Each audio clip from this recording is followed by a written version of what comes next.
फाल्गुन कृष्ण एकादशी शके 1945 सादर करत आहोत ठाणे वार्ता. ठळक घडामोडी. भारतीय जनता पक्षाचा सोशल मीडियाच्या माध्यमातून ठाणे लोकसभा मतदारसंघावर दावा. सर्वंकष स्वच्छता मोहिमेत शनिवारी नौपाडा प्रभाग समिती कार्यक्षेत्रातील कोपिनेश्वर मंदिर, भाजी मंडई परिसर, मासुंदा तलाव परिसराची स्वच्छता आणि उष्णतेत वाढ होत असून नागरिकांनी काळजी घ्यावी असं महापालिका आयुक्त सौरभ राव यांचं आवाहन. या आणि इतर घडामोडी विस्तृतपणे पण काही क्षणातच आमच्या फेसबुक, फेसबुक तसंच यूट्यूब चॅनलला आणि संकेतस्थळाला सबस्क्राईब करायला विसरू नका. आपण पाहत आहात श्री स्थानक वाहिनी, ठाणे जिल्ह्याचं मुख्य व्यासपीठ. ठाणे वार्ता पहा श्री स्थानक वाहिनीवर. आता सकाळी 9:15 पासून रात्री 9:15 पर्यंत ठाणे वार्ता, ठाण्यातील पहिलं दृकश्राव्य माध्यम. ठाणे वार्ता आणि श्री स्थानक वाहिनीचं लाईव्ह स्ट्रीमिंग ठाणेवार्ता.com वरील लाईव्ह स्ट्रीमवर क्लिक करा आणि अगदी मोबाईलवरही ठाणे वार्ता श्री स्थानक वाहिनीचा आनंद लुटा. यासाठी आमचं ॲप डाउनलोड करा. ठाणे वार्ता पहा श्री स्थानक वाहिनीवर. आता सकाळी 9:15 पासून रात्री 9:15 पर्यंत ठाणे वार्ता, ठाण्यातील पहिलं दृकश्राव्य माध्यम. आपण पाहत आहात श्री स्थानक वाहिनी, ठाणे जिल्ह्याचं मुख्य व्यासपीठ. यावर्षी मंगळवार 9 एप्रिल रोजी गुढीपाडवा आहे. यावर्षी या दिवशी क्रोधीनाम संवत्सर शालिवाहन शके 1946 चा प्रारंभ होतोय. गुढीपाडवा हा दिवस 3.5 मुहूर्तातील एक शुभ मुहूर्ताचा दिवस आहे. या दिवशी नवीन शुभ कार्याचा प्रारंभ केला तर ते कार्य यशस्वी होतं असं सांगितलं आहे. वसंत ऋतूमध्ये संपूर्ण वनसृष्टीत बदलाचा प्रारंभ होत असतो. चला मग आपणही काहीतरी शुभ कार्याचा संकल्प करून या दिवशी त्या कार्याचा प्रारंभ करूया आणि आपल्या जीवनात चांगला बदल घडवूया. गुढीपाडव्याच्या या दिवसात संपूर्ण सृष्टीमध्ये सुद्धा बदल झालेला आपल्याला दिसून येतो. या दिवशी चैत्र मास सुरू होतो. चैत्र हा खरा वसंत ऋतूचा आत्मा आहे. याला मधुमास असेही म्हणतात. चैत्र मास हा कुसुमागर आहे. चैत्र मासात साऱ्या सृष्टीला नवचैतन्य प्राप्त असतं. वृक्ष, वेली, फुले, फळातून वसंत ऋतूचं आगमन झाल्याचं दर्शवित असतात. कोकिळ पक्षी मधुर आवाजातून ते आपल्याला सांगत असतात. संपूर्ण वनसृष्टीत हा चांगला बदल होत असतो. आपणही ह्याच शुभ मुहूर्ताची वेळ साधून आपल्यात चांगला बदल घडवूया, शुभ कार्याचा प्रारंभ करूया. आपलं जीवन अधिक आनंदी, अधिक सुखी आणि अधिक संपन्न करूया. पुढील 10 वर्षातील गुढीपाडव्याचे दिवस असे आहेत. रविवार 30 मार्च 2025, गुरुवार 19 मार्च 2026, बुधवार 7 एप्रिल 2027, सोमवार 27 मार्च 2028, शुक्रवार 16 मार्च 2029, बुधवार 3 एप्रिल 2030, सोमवार 24 मार्च 2031, रविवार 11 एप्रिल 2023, गुरुवार 31 मार्च 2033 आणि मंगळवार 21 मार्च 2034 असे हे दिवस आहेत. ठाणे लोकसभा मतदारसंघावरून शिवसेना भारतीय जनता पक्षात तिढा निर्माण झाल्याचं दिसत असलं तरीही आतापर्यंत यावर उघड कोणीही बोलत नव्हतं. मात्र आता भारतीय जनता पक्षाने सोशल मीडियाच्या माध्यमातून ठाणे लोकसभा मतदारसंघावर दावा केला आहे. ठाणे लोकसभा मतदारसंघाचा महायुतीचा उमेदवार अद्यापही निश्चित होत नाही. परंतु हा मतदारसंघ शिवसेनेचाच असल्याचा दावा शिंदे सेनेकडून केला जात असताना आता भाजपनेही सोशल मीडियाच्या माध्यमातून ठाणे लोकसभा मतदारसंघ हा 100% भाजपच असल्याचा दावा सुरू केलाय. ठाणे आणि कल्याणचे अद्यापही शिवसेनेकडून उमेदवार जाहीर झालेले नाही. त्यात ठाणे लोकसभा शिवसेनेचाच लढणार असल्याचे शिंदे सेनेकडून ठासून सांगितलं जात आहे. परंतु भाजपकडून देखील हा मतदारसंघ ताब्यात घेण्यासाठी दबाव वाढवला जातोय. ठाण्यातील भाजपच्या स्थानिक मंडळींनी ठाण्यावर यापूर्वी देखील भाजपचे वर्चस्व असल्याचं सांगितलं आहे. जिल्ह्यात भाजपचे 12 आमदार आहेत. त्यात विधानसभेचे 9 आणि विधान परिषदेच्या 3 आमदारांचा समावेश आहे. नवी मुंबई आणि मीरा भाईंदरवर भाजपचेच वर्चस्व आहे. जिल्ह्यात भाजप हा मोठा भाऊ असल्याने किमान 2 जागा भाजपला मिळाव्यात असा प्रयत्न भाजपकडून केला जात आहे. त्यात भिवंडीनंतर ठाण्यासाठी भाजपच्या जोरदार हालचाली सुरू आहेत. भाजपकडून वारंवार ठाणे लोकसभेवर दावा केला जात असतानाच शिवसेना देखील ही जागा सोडणार नसल्याचं सांगत आहे. दुसरीकडे उमेदवार कोणीही द्या, आम्ही प्रचारात कुठेही मागे पडणार नसून उमेदवार जाहीर करावा अशी मागणी राष्ट्रवादीने केली आहे. मोदींना जर निवडून आणायचे आहे तर मग ठाणे लोकसभेवर 100% कमळच फुलले गेले पाहिजे अशी सोशल मीडियावर भाजपकडून चर्चा सुरू झाली आहे. ठाण्याची जागा जिंकायची असेल तर भाजपशिवाय पर्याय नसल्याचेही सांगितले जात आहे. भाजपच्या सोशल मीडियावर सध्या याच मुद्द्यावरून जोरदार शक्ती प्रदर्शन सुरू आहे. त्यामुळे आता ही जागा कोणाच्या पारड्यात जाणार हे पाहणे महत्त्वाचे ठरणार आहे. शरीराला जाणवणाऱ्या उष्णतेत वाढ होत असून नागरिकांनी देखील काळजी घ्यावी असं आवाहन महापालिका आयुक्त सौरभ राव यांनी केलंय. ठाणे शहर हे खाडीकिनारी असल्याने मार्च, एप्रिल, मे आणि जून पर्यंत वाढणाऱ्या आर्द्रतेमध्ये शरीराला जाणवणाऱ्या उष्णतेत वाढ होत असून त्यामुळे नागरिकांना उष्णतेच्या लाटेचा सामना करावा लागत आहे. उष्णतेमुळे आरोग्याच्या तक्रारी वाढत असून चक्कर येऊन पडणे, स्नायूंना पेटके येणे, डोकेदुखी, श्वासाची व हृदयाच्या ठोक्यांची गती वाढणे, झटके येणे याची माहिती द्यावी. नजीकचे आरोग्य केंद्र, रुग्णालयात त्याबाबत नोंद करणे तसेच उष्णतेच्या लाटेबाबत काळजी घेताना काय करावे आणि काय करू नये आणि उष्णतेमुळे होणाऱ्या आजाराबाबत आशा वर्कर्स यांना प्रशिक्षण देऊन याबाबतची जनजागृती नागरिकांमध्ये करण्याचे निर्देश देत असतानाच नागरिकांनी देखील काळजी घ्यावी असं आवाहन नुकत्याच झालेल्या बैठकीत महापालिका आयुक्त सौरभ राव यांनी केलंय. ठाणे शहराचा उष्णता उपाययोजना कृती आराखडा तयार करण्यासाठी गठीत केलेल्या टास्क फोर्स कमिटीची पहिली बैठक नुकतीच महापालिका आयुक्त सौरभ राव यांच्या संनियंत्रणाखाली झाली. वाढत्या उष्णतेबाबत वागळे इस्टेट प्रभागात झोपडपट्ट्या आणि रहिवासी संकुलं येथे सामाजिक, आर्थिक, नैसर्गिक, भौगोलिक सर्वेक्षण करण्यात आले होते. या बैठकीत centre for environment, energy and water या संस्थेने वागळे इस्टेट येथे केलेल्या सर्वेक्षणाबाबत नागरिकांचे उष्णतेच्या लाटेबाबतचे निरीक्षण आणि त्या अनुषंगाने करायच्या उपाययोजनाबाबत माहिती दिली.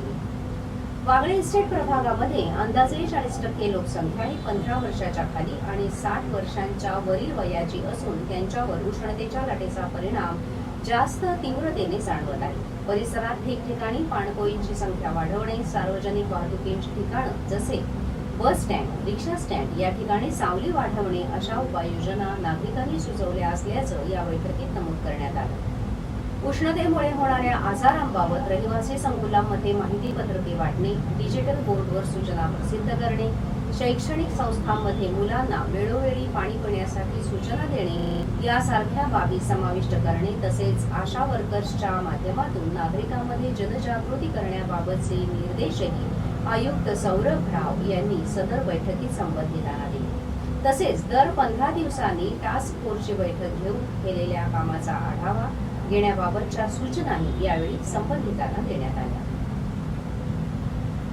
आंतरराज्यीय घरफोडी करणारी टोळी गजाआड करण्यात महात्मा फुले पोलिसांना यश आलं आहे. आंतरराज्यीय घरफोडी करणाऱ्या टोळीला महात्मा फुले पोलिसांनी अटक केली.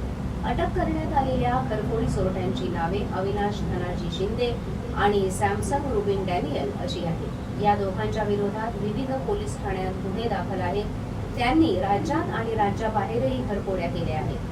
महात्मा फुले पोलीस ठाण्याच्या हद्दीतील सांगळेवाडीमध्ये राहणारे वाहन चालक हेमंत सांगळे यांच्या घरी 27 फेब्रुवारी रोजी घरफोडीची घटना घडली होती. घराचा पडीकोंडा तोडून चोरट्यांनी घरातील 49,000 रुपये किमतीचे सोन्याचे दागिने आणि 9,000 रुपयांची रोकड चोरी केली होती. या गुन्ह्याप्रकरणी महात्मा फुले पोलीस ठाण्यात घरफोडीचा गुन्हा दाखल करण्यात आला होता. पोलिसांनी या गुन्ह्याचा तपास सुरू केला. पोलीस पथकाने या प्रकरणाचा तपास करीत चोरट्यांना पकडण्याकरिता सापळा रचला. सगळ्यात प्रथम अविनाश शिंदे या चोरट्याला अंबरनाथ येथील दत्तकुटीर परिसरातून अटक केली. त्या ठिकाणाहून पळून जाण्याच्या बेतात होता त्याआधीच पोलिसांनी सापळा रचून त्याला अटक केली. त्याची कसून चौकशी केली असता त्याने त्याला या घरफोडीच्या कामात साथ देणारा साथीदार सॅमसन रुबिन डॅनियल याची माहिती दिली. सॅमसन हा कल्याणच्या बेतुरकर पाड्यात राहत असल्याची माहिती मिळताच त्यालाही अटक केली. हे दोघेही राज्यातील कल्याण, जळगाव या ठिकाणासह तेलंगणा राज्यातही घरफोडी करत होते. त्यांनी 12 घरफोडीचे गुन्हे केल्याची कबुली पोलिसांना दिली आहे. मुख्य आरोपी सॅमसन याच्या विरोधात 9 गुन्हे दाखल आहेत. 12 गुन्ह्यातील 3,62,000 रुपयांचा मुद्देमाल पोलिसांनी हस्तगत केलाय. यातील अविनाश हा चोरी केलेला माल सॅमसंग याच्याकडे देत होता आणि सॅमसंग हा त्या मुद्देमालाची विल्हेवाट लावत असे अशी माहिती पोलिसांनी दिली. या पुढील घडामोडी एका छोट्याशा ब्रेकनंतर. पण कुठेही जाऊ नका, पाहत राहा फक्त ठाणे वार्ता. सर्व नागरिकांना आवाहन करण्यात येत आहे की सध्या डासांमार्फत पसरणाऱ्या डेंग्यू या आजाराचा प्रसार रोखण्यासाठी प्रत्येकाने पुढीलप्रमाणे कार्यवाही करावी. डेंग्यू आजार एडिस इजिप्ती हा डास चावल्याने होतो. या डासांची पैदास साचलेल्या किंवा साचवलेल्या स्वच्छ पाण्यामध्ये होते. 8 दिवसांपेक्षा जास्त दिवस पाणी उघडे व साचून राहिल्यास त्यात डास अंडी घालतात. अंड्यांच्या अळ्या तयार होऊन पुढे डास तयार होतात. यासाठी आपल्या घरातील पाणीसाठे उदाहरणार्थ बॅरल्स, पिंपे, टाक्या, हौद, रांजणे इत्यादी दर आठवड्याला रिकामे करून घासून पुसून कोरडे करून पुन्हा भरावे. 1 दिवस कोरडा दिवस म्हणून पाळावा.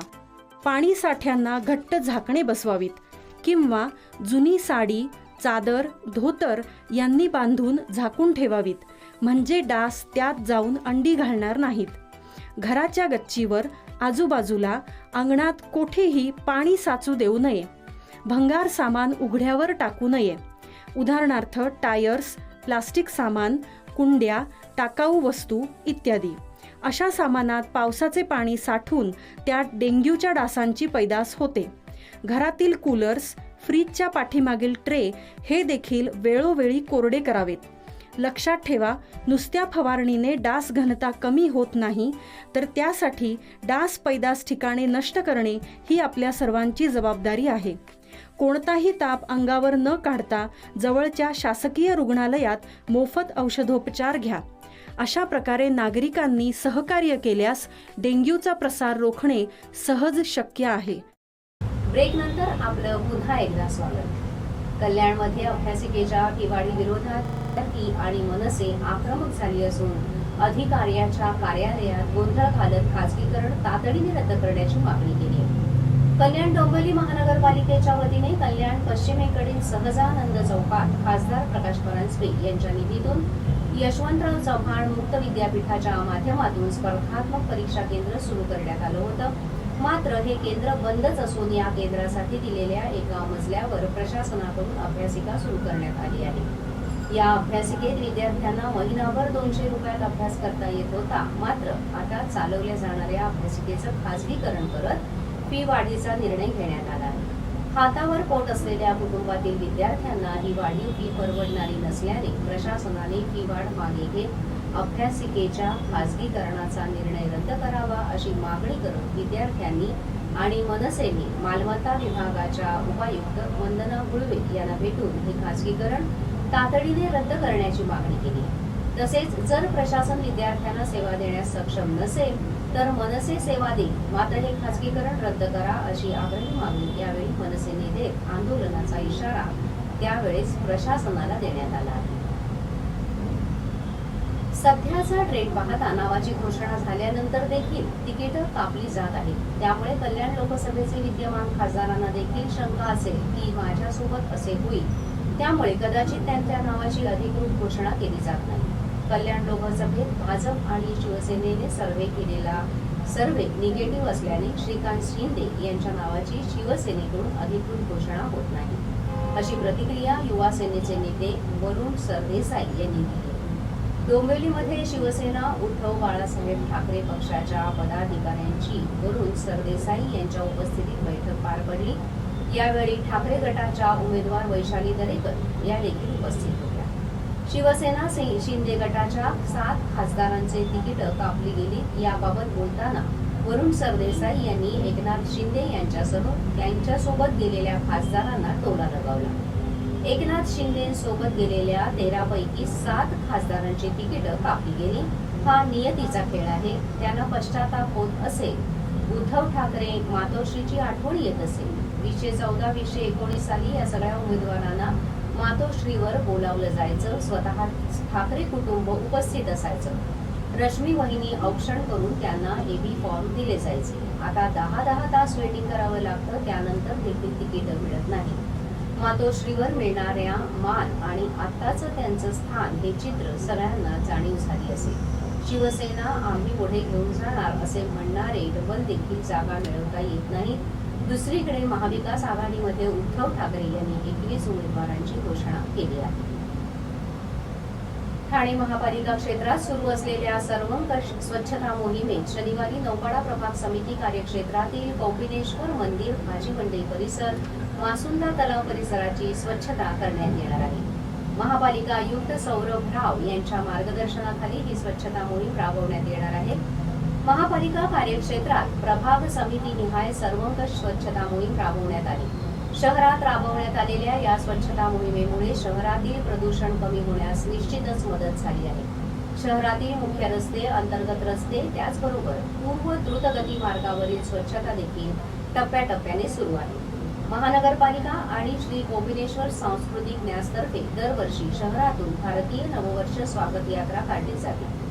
याच पार्श्वभूमीवर नौपाडा परिसरात ही मोहीम राबवली जाणार आहे. या मोहिमेची सुरुवात श्री कोपिनेश्वर मंदिरापासून होणार आहे. सकाळी 6:30 वाजल्यापासून या स्वच्छता मोहिमेला प्रारंभ होणार असून महापालिकेचे कर्मचारी, सफाई कर्मचारी तसेच नागरिक देखील सहभागी होणार आहेत. मंदिर परिसर तसेच मंदिराच्या शेजारील भाजी मंडई परिसर, जांभी नाका परिसर, मासुंदा तलाव परिसर आदी ठिकाणी या मोहिमेत केलेली साफसफाई केली जाणार आहे. आपण पाहत आहात श्री स्थानक वाहिनी, ठाणे जिल्ह्याचं मुख्य व्यासपीठ. ठाणे वार्ता पहा श्री स्थानक वाहिनीवर. आता सकाळी 9:15 पासून रात्री 9:15 पर्यंत ठाणे वार्ता, ठाण्यातील पहिलं दृकश्राव्य माध्यम. ठाणे वार्ता आणि श्री स्थानक वाहिनीचं लाईव्ह स्ट्रीमिंग ठाणेवार्ता.com वरील लाईव्ह स्ट्रीमवर क्लिक करा आणि अगदी मोबाईलवरही ठाणे वार्ता श्री स्थानक वाहिनीचा आनंद लुटा. यासाठी आमचं ऍप डाउनलोड करा. ठाणे वार्ता पहा श्री स्थानक वाहिनीवर. आता सकाळी 9:15 पासून रात्री 9:15 पर्यंत ठाणे वार्ता, ठाण्यातील पहिलं दृकश्राव्य माध्यम. आपण पाहत आहात श्री स्थानक वाहिनी, ठाणे जिल्ह्याचं मुख्य व्यासपीठ. आपण आपले कार्यक्रम अथवा बातम्या आम्हाला ठाणेवार्ता@gmail.com या आमच्या ईमेलवर कळवू शकता. ठळक घडामोडी शेवटी पुन्हा एकदा. भारतीय जनता पक्षाचा सोशल मीडियाच्या माध्यमातून ठाणे लोकसभा मतदारसंघावर दावा. सर्वंकष स्वच्छता मोहिमेत शनिवारी नौपाडा प्रभाग समिती कार्यक्षेत्रातील कौपिनेश्वर मंदिर, भाजी मंडई परिसर, मासुंदा तलाव परिसराची स्वच्छता आणि उष्णतेत वाढ होत असून नागरिकांनी काळजी घ्यावी असं महापालिका आयुक्त सौरभ राव यांचं आवाहन. या होत्या ठाणे वार्ता. आपली एखादी बातमी बघायची राहून गेल्यास आपण आमच्या ठाणेवार्ता.in या संकेतस्थळाला किंवा आमच्या फेसबुक पेज तसंच YouTube चॅनलला अवश्य भेट द्या. पुन्हा भेटूया पुढील बातमीपत्रात फक्त श्री स्थानक वाहिनीवर. धन्यवाद.